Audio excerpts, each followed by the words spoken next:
about me to start off with. My first degree is not engineering, but then I'm not Indian. My first degree is in English literature. I went from English literature to accountancy. You might think English literature is entirely useless. I would disagree, actually. Not least because one thing I learned very quickly in English literature, that if you look at one poem, you can like it, not like it, learn a lot from it or not. You look at two poems, you learn a hell of a lot more about both poems by looking at two. And it's great, I didn't ask you to, but you've set up two case studies here to compare and contrast. Both very different fellows, look at them. Yeah? Different stories. You've both been obliged to talk about a diversification sort of thing. So hopefully when you're listening to number two, you're thinking about number one. Hopefully when you're listening to number one, you're thinking about yourselves as well, and your own experience and your own attitude to this sort of thing. So number one, forgive me, a useful shorthand. When you are talking about diversification, if I can call that, I'm scribbling down here, Toyota to coffee to gyms. This is a long, long way. And then we hear number two talking about, we're talking about focus, focus, and focus, and focus. On the other hand, you're trying to have your cake and eat it, aren't you? If we're talking about joint venture that's taking us potentially away from that core or not. When I look at number one, I'm thinking, are we hearing a family business story here? Or are we hearing an entrepreneurship story? Is this about as much about entrepreneurship as it is about the family? Who cares? That's an academic question. But I'm thinking, if it is an entrepreneurial story, where does the family come in? Does it matter? To what extent is this still a family business? To what extent does your entrepreneurial endeavour get enhanced and improved because of the support or whatever that you have of the family? These are the questions that we can ask ourselves. You ask an excellent question of your father. You didn't give us the answer though.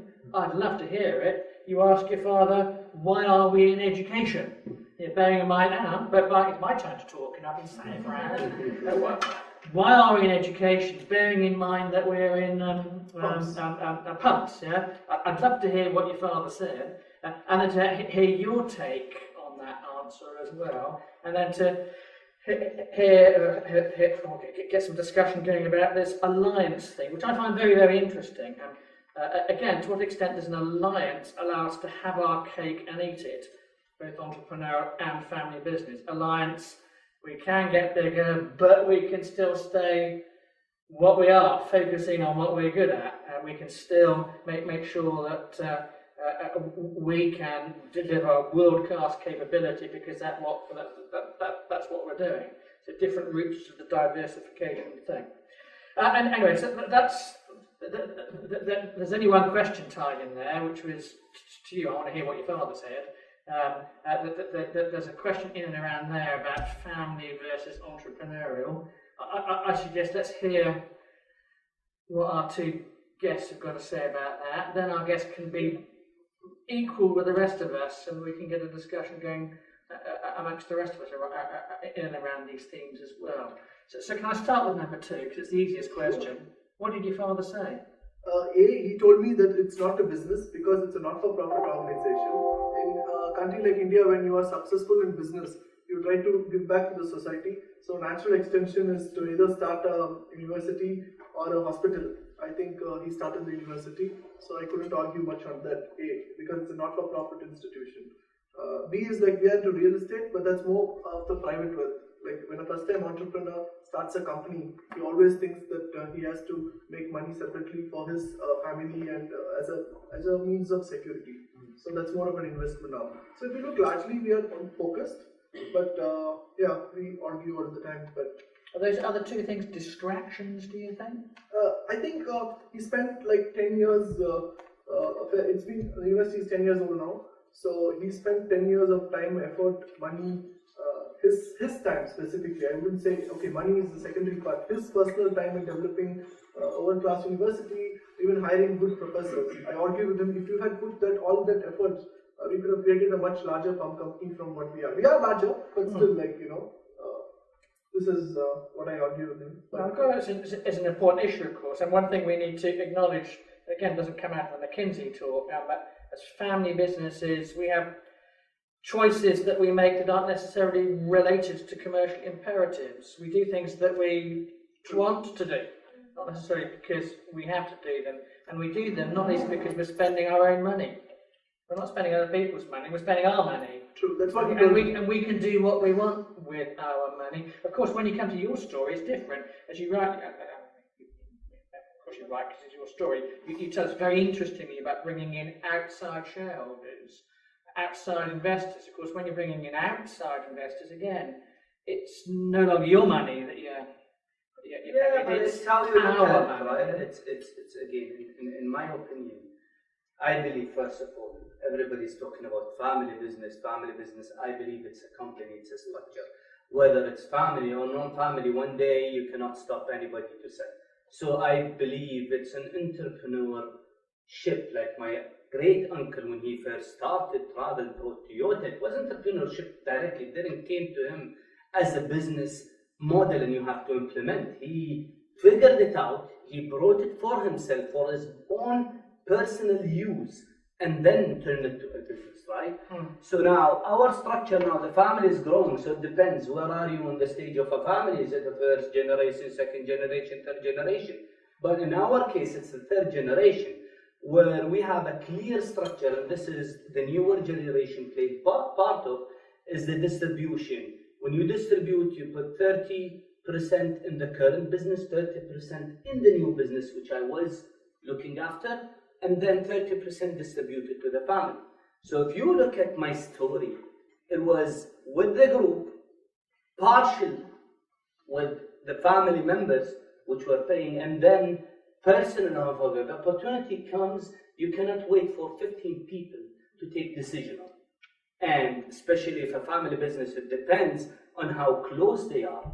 Sometimes they take an ominous decision. If one person says no, it depends who that guy is. Is he the biggest in the family or not? It's always a following rather than believing and continuing, right? I believe, if you're going to call me case one, case two, I believe we complement each other, of course. I believe there has to be always a complement on how you're going to go further. I'm good at stuff, but I'm not good enough in direct operation. I'm good in strategy overall.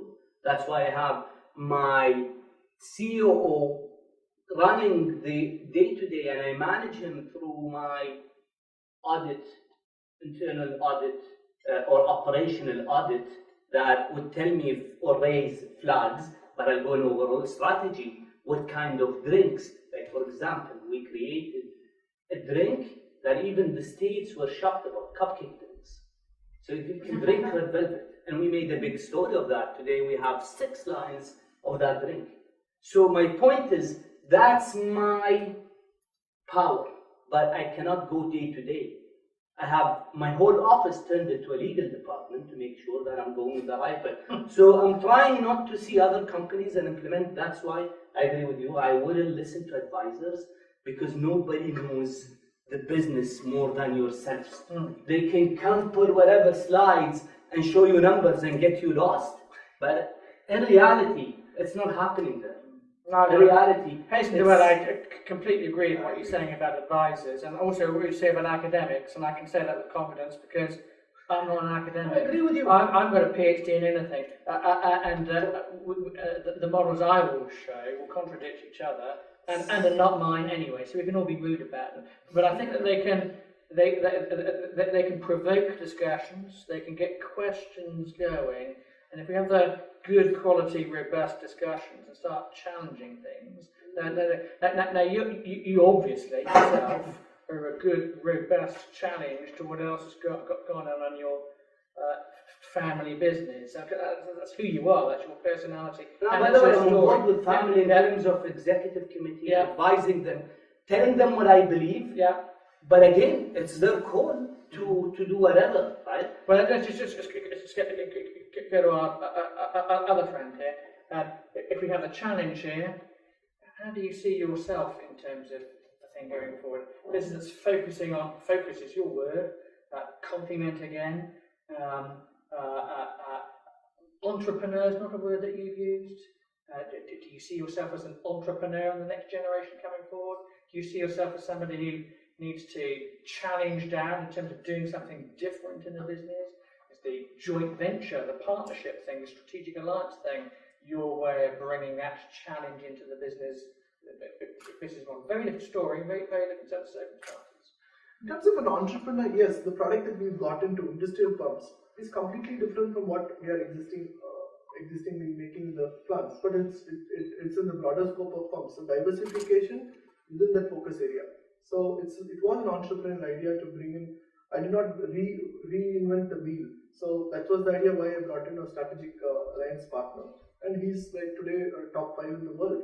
So it opens enormous opportunities for the EKKI group, and I think by sacrifice and reciprocity, both of us can grow each other. So that, as I told you, end of the day, you have to make money for the family business. May I just think or see it from a different perspective? I think he's growing horizontally in his scope of work and trying to reach growth in different markets. That's as simple as how I can put his approach is perfectionizing the way they're going forward and try to maximize the potential on the sector business.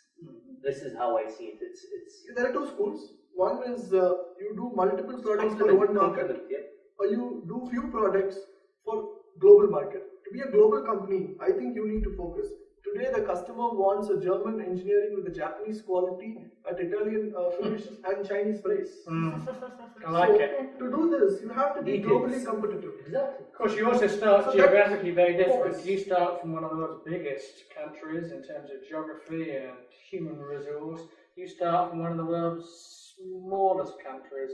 As a friend of mine once said, one of the characteristics of doing business in a tiny country like the Netherlands is if you want to grow a business, you have to get out of it, whether you like it or not.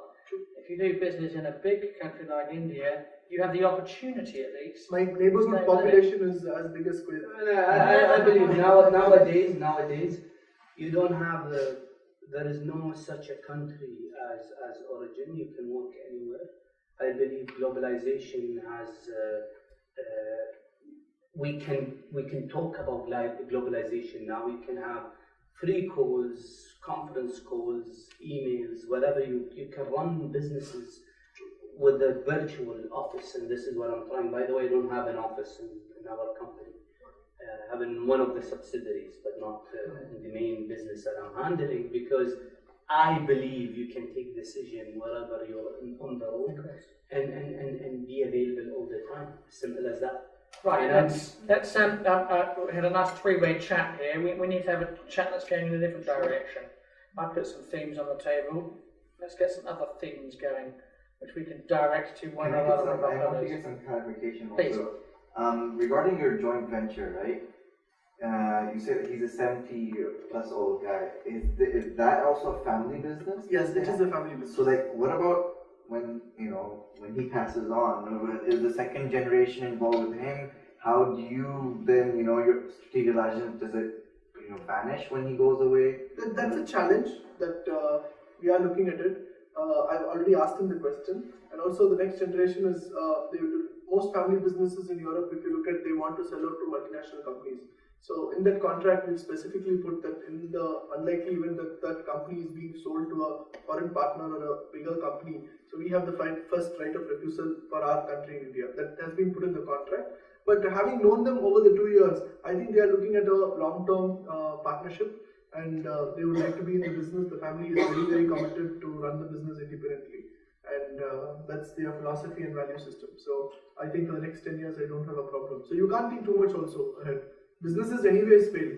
So if you are very close to the business, mainly because of the strategic alliance. Okay, so the other thing I wanted to comment on was your comment on your dad spending time, forget about the money aspect and for the school. So my view also is that not everything is always about money. It's what your dad probably gets from the people that you teach it to, I'm part of a mentorship as well. And the children, not children, the people that do come out of, mentoring, and then when they come back and talk to me that I've done this, and thank you because of this, no amount of money is enough. Absolutely, I agree with you. It's a not-for-profit social initiative, but when it comes to the boardroom, I argue with him. It's personal, out of the stuff. But you're exactly right. We've got phenomenal engineers from our university working in our company. We've got many of the people are like first-time engineers. When they go to work for companies like Tata and all, their parents come and thank my dad, and that's really changing lives. Education changes lives. So. Yes, and end of the day, like I ask him too many questions, then he says, "I'm the chairman, I'm the founder. It is none of your business." So, It's interesting, isn't it? It's family business and the longevity thing. I mean, you good challenge here about the strategic alliance not necessarily being as secure. My word, not yours. In the long-term future. On the other hand, you were talking, I believe, I remember right about. The need to be flexible. Let's not plan my words here, not too far into the future. Let's be adaptable. Let's be ready to move quickly and take the decisions that we need to do. So maybe that alliance thing gives you that best of both worlds, that flexibility as well as. As I told you, it is not the intelligent or the strongest of the species that survives. It is the most one which adapts to change. Yeah. So organizations which adapt to change according to, if you really focus on your business, if you keep up with the changing environment, being closer to the customer, you know what's happening. For example, electric cars. Volvo is a diesel engine car. They said by 2020 they will move towards electric vehicles. So if you are really, really close to the customer and you know what's happening in the environment, I think organizations can adapt to the change and still be innovative for changing times. Please, you're going to say something. No, I believe growing or seeing the opportunity up front, like we found coffee or looked at coffee in 1994, even people got educated. And we invested in coffee or opened our first store in 2005, right? Today in Kuwait, 52 specialty coffee shops opened. And in the same street were electrical shops. So my point is, it's good for us, we're becoming a leader rather than followers. That's why I saw the opportunity as well to bring an app that handles delivery and try to take part of that coffee sales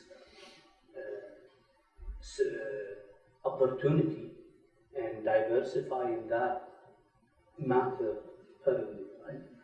And I believe that everybody thinks, and I'm against that, everybody thinks you should concentrate on one, believe it or not. I believe you should change whatever you like and try to implement it with it's gonna link. For me, there is a link between what I love and what I'm passionate about. But what I'm trying to say is, the link doesn't matter if you know how to work on the product and bring the right people. I proved it to myself 3 times. And by the way, you said you're away from family, no? I believe this would grab the attention of family and come and say, you know what? You proved yourself, come and lead. And this is what we're looking for. There is a link. Trying to build a culture. There is a link. The link is the passion, of course. You mentioned that lots of times. But my family members are good. I'm sure, like my brother would be looking at a sector better than I do. 100%. But it's how you put those knowledge or strength and complement those weaknesses with those strengths. This is what I'm in. Right, my next question is towards you, because I don't know what your time schedule is, or how long have we got? 5 minutes. Got 5 minutes, have we? Right, okay. More questions from Please, the please. audience. Do you see any challenges being the first mover? Like, it's always, you mentioned that you started the coffee business back in 2005, and you were the first and you were the leader, but we always hear about the first mover. Not true. If you know how to strategize and go, this is where, with all due respect, when we went, all the coffee shops that exist are there. But it's a good problem to have, because this is what pushed me and gave me passion. When we first brought Caribou, we said, yeah, you're going to compete with other companies like Starbucks. And they used to say, Starbucks Coaster, those tiny details you have to concentrate on. Now they're saying Caribou Starbucks, and this matters to me big time. This put us in the leadership, and this is the biggest challenge for me. Wherever there is challenge, I follow it. I believe there is no foreign answer. One of the reasons that kept me in that loop is everybody thought that we're going to fail. And I was taking it, no, we're not going to fail. You know what? I'm going to handle it myself. I'm going to look after it. I had to train. I have to understand the operational part, work on it, not go deep in it. And then hire the right expertise. I hired, our CEO is the first Starbucks opener, 300 stores. He opened it in Turkey. Right? He works with young brands. He worked with EKKI, which is all of them are very respectful company, and I know he can handle operation. But again, always separate between the vision and the operation. Now in our company, our structure is different, the company I'm running. We have a vision management, and then we have an operational management. So the vision is considered the R&D that would work, where we're going to grow, and how we're going to take it a step further. And then the operation have to take it to the next level. For example, I'm working on a digital signage where you have a monitoring. I'm digitalizing everything in the Caribou. I'm giving it a trial. Nobody worked on that. Face recognition, who ordered what, and what's your favorite? Is it sweet? Is it dark? Black coffee? So you have to understand the trend, which makes it easier for the market, right? So that phase, I have our HR and IT director, and I'm linking them both because we're working on an app, to work on a bigger, on how to prove level, and then to take it further is our operational in-store to implement it. Now we're going to go take our whole food as fresh. So you cannot, there are strategic business development that are going to come and implement it in one store. So there is a Chinese wall between them and the operation to make sure that it works before we expand it. Right, now we need to just, it's an interesting question. Do you want to reflect on this, my friend? And there are two discussion points going on here. One is about the first mover thing and the importance of that. I'm also interested in this split between the vision and the operations or execution capability. Have you got some comments? I agree with him. Maybe his case is different. He's third generation and second generation and only child, and he has multiple cousins, each one to look after one divisions. And also, like as you said, the innovation, the strategic alliance is very common in automotive industry, but in the pump industry it is not common. This is the first ever strategic alliance in the pump industry. So that's innovation by itself within the sector. Interesting, yeah. So it is not necessarily that you have to come with radical ideas. You can apply from others, like digitalization. What he's doing is very common in maybe other industries. Industry 4.0, he's trying to do it in his coffee shops. So you have to be innovative within your space, and of course first mover advantage. And if you look at the history of companies, it is not the first person who founded is always the successful one. Absolutely So, true. Yeah. And we need to remember that we're creating businesses, not winning prizes for innovation. Absolutely. That's, you can win a prize for innovation and lose money. Even before Tesla was created, there's somebody else who got an electric car in India.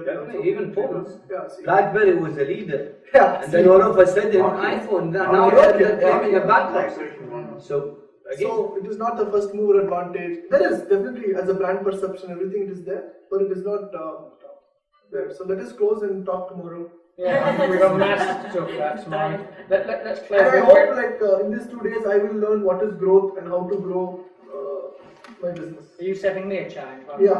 Okay, well, I should do my best to rise to it. Thank you. Okay. Thank you. Thank you. Thank our guests for the time. Thank you. Thank you very much. I hope that was useful.